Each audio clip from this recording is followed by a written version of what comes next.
আসসালামু আলাইকুম।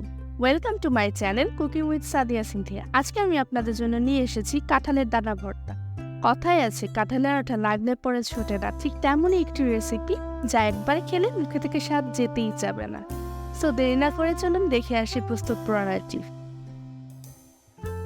এখানে আমি হাফ কাপ পরিমাণ কাঁঠালের দানা খোসা ছাড়িয়ে ভালো করে ধুয়ে নিয়েছি। এগুলোকে এখন লবণ দিয়ে সেদ্ধ করে নেব।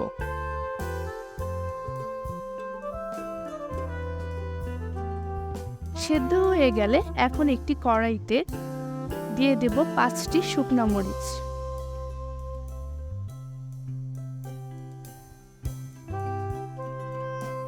দিয়ে দেব 3 কোয়া রসুন।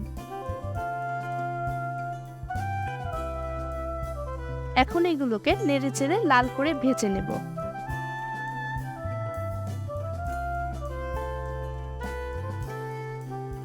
লাল করে ভাজা হয়ে গেলে এখন এখানে দিয়ে দেব সেদ্ধ করে রাখা কাঁঠালের দানা।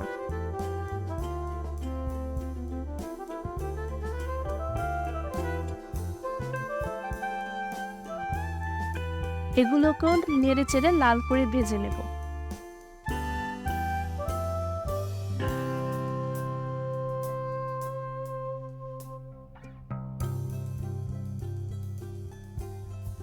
ভাজা হয়ে গেলে এখন এগুলোকে একটি পাত্রে তুলে নেব।